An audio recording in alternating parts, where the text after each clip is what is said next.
Students, today we shall study transformation. Topic number 3, interchange of affirmative to negative sentence. As we have studied affirmative to negative sentence on the last term, today we shall study just opposite as negative sentences to affirmative sentences. Negative sentence को affirmative sentence में बदलना. For that, we should follow just opposite rules we have already studied. जो हमने rules पिछले turn पर पढ़े थे उनके जस्ट अपोजिट रूल्स हमें फॉलो करना है. तो जैसा कि सेंटेंस नन बट से चालू हुआ है तो ओनली एलॉन ये शब्द लगाए जाते हैं, इसके स्थान पर अफर्मेटिव बन जाता है. तो none but a lazy person, यहाँ पर लेजी पर्सन के लिए नन बट आया है. None but a lazy person can escape from hard work, तो आप नन बट के स्थान पर ओनली लिखेंगे. Only a lazy person can escape from hard work. Now in the second sentence, unless you finish this work you will not be allowed to go. तो मैंने आपको बताया था यदि कंडीशनल सेंटेंस की शुरुआत इफ़ से होती है तो उसको नेगेटिव अनलेस से बनाते हैं, और यदि अनलेस दिया गया तो उसका अफर्मेटिव इफ़ से बन जाएगा.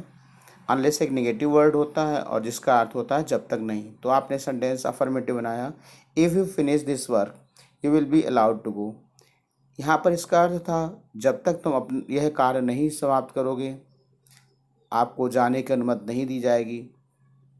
सेंटेंस अफर्मेटिव बनाते हैं तो if you finish this work, यदि तुम इस कार्य को समाप्त कर लोगे तो तुम्हें जाने की अनुमति दे दी जाएगी. उसी तरह से example number third, no sooner did he come here than it started raining.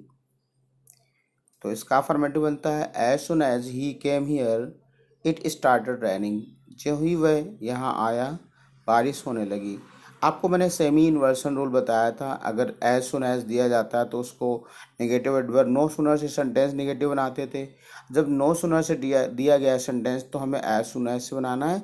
और ये जो सेमी इन्वर्सन रूल अर्थात हेल्पिंग वर्ब से मतलब सब्जेक्ट से पहले हेल्पिंग वर्ब जो दी गई है उसको आप हटा देते हैं और इस तरह से वर्ब की सेकेंड फॉर्म लगाते हैं तो सेंटेंस बन जाता है as soon as he came here, और देन के स्थान पर पुनः कामा लगाते हैं. तो as soon as he came here it started raining.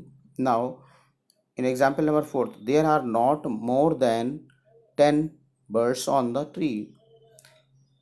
आपको मैंने बताया था कि जब कोई संख्या दी जाती है बेयरली के लिए, बेयरली का तात्पर्य होता है मुश्किल से, तो उसके लिए हम नेगेटिव जब बनाते हैं तो सेंटेंस नॉट मोर देन से नेगेटिव बनता है. जब वही अफर्मेटिव बनाएंगे तो नॉट मोर देन को हटाएंगे और बेयरली का यूज करेंगे. जैसे कि सेंटेंस देख रहे हैं, there are not more than 10 birds on the tree, तो आपने अफर्मेटिव बनाया there are barely 10 birds on the tree.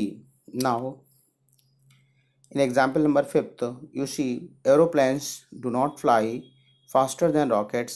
तो आपने इसका अफर्मेटिव बनाया rockets fly as fast as aeroplanes. ये कंपैरेटिव डिग्री का अफर्मेटिव है तो पॉजिटिव कंपैरेटिव डिग्री का नेगेटिव सेंटेंस है तो इसलिए हमारा पॉजिटिव डिग्री का अफर्मेटिव बनेगा. Now in example number 6, this novel is so interesting that we can not put it aside. तो इस तरह से सेंटेंस बन जाता है इसका affirmative, this novel is too interesting. So interesting that conjunction आया है, सेंटेंस बनेगा this novel is too interesting, this novel is too interesting for us to put it aside. That is enough for today.